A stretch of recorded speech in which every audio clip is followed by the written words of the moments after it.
Bonjour, aujourd'hui je vais vous présenter une leçon de conjugaison. C'est l'impératif présent des verbes du premier et deuxième groupe. Tout d'abord, on doit savoir c'est quoi l'impératif.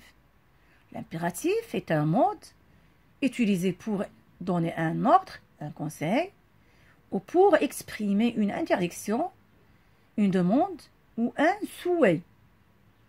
Maintenant, on passe à la leçon d'aujourd'hui. Voilà des phrases qui donnent un ordre. Lave la voiture avec ses grosses éponges. Regardons ce film, c'est très intéressant. Finissez la tâche tout de suite. Observez ces phrases. Quels sont les verbes dans ces phrases? Réponse, dans la première phrase, c'est lave. Deuxième, regardons. La dernière, finissez. Quel est l'infinitif de ces verbes? Lave, c'est le verbe laver. Regardons, c'est le verbe regarder. Et finissez, c'est le verbe finir. Regardez les verbes. Laver et regarder. Par quoi se terminent ces verbes? Ils se terminent par ER. Qu'est-ce que vous remarquez? Réponse, on remarque qu'ils sont des verbes du premier groupe.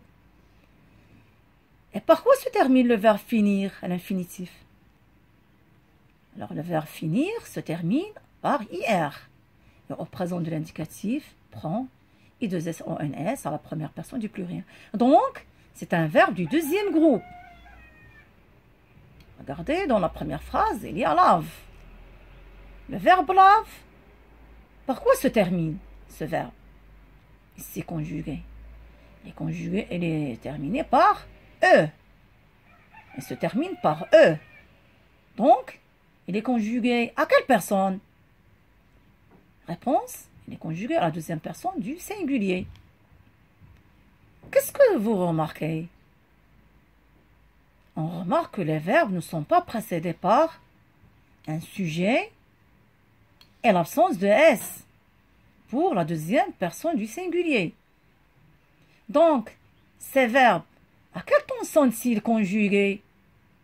La réponse, ces verbes sont conjugués à l'impératif présent. Regardez les verbes qui sont dans les phrases. C'est lave.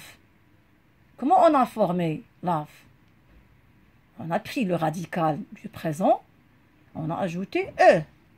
Regardons, c'est le radical du présent plus la terminaison ONS. Finissez, c'est le radical du présent plus la terminaison I2SEZ.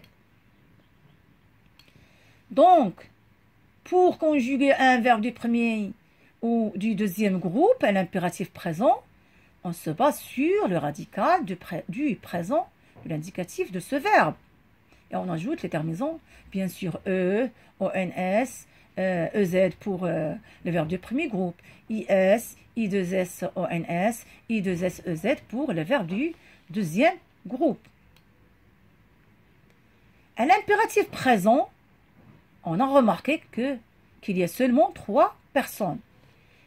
Il y a la deuxième personne du singulier, il y a la première personne du pluriel, il y a la deuxième personne du pluriel. Et vous devez noter que la deuxième personne du singulier ne prend jamais S pour le verbe du premier groupe. Maintenant, on va conjuguer un verbe comme exemple du premier groupe à l'impératif présent. Nous allons prendre le verbe écouter. Je dis écoute à la deuxième personne du singulier. Écoutons ONS, écoutez EZ. Les terminaisons sont E, ONS, EZ. Un verbe du deuxième groupe, applaudir. Applaudit IS, applaudissant I2S ONS, applaudissez I2S EZ. Donc les terminaisons c'est IS, I2S ONS, I2S EZ. Je retiens. L'impératif présent est un mode qu'on utilise pour donner un ordre, un conseil ou pour exprimer une interdiction, une demande ou un souhait. L'impératif présent ne confirme que 3 personnes. La deuxième personne du singulier, la première personne du pluriel et la deuxième personne du pluriel. Pour conjuguer un verbe du premier groupe à l'impératif présent, on le conjugue, on le forme sur le radical du présent et on ajoute les terminaisons E, ONS, EZ. Et même chose pour un verbe du deuxième groupe, on se base sur le radical du présent et on ajoute les terminaisons IS, I2S, ONS, I2S, EZ. Voilà, c'est la fin de notre vidéo. J'espère qu'il vous permette de conjuguer des verbes du premier groupe et du deuxième groupe à l'impératif. Bon, pour le devoir comme application, vous allez les trouver dans la prochaine vidéo.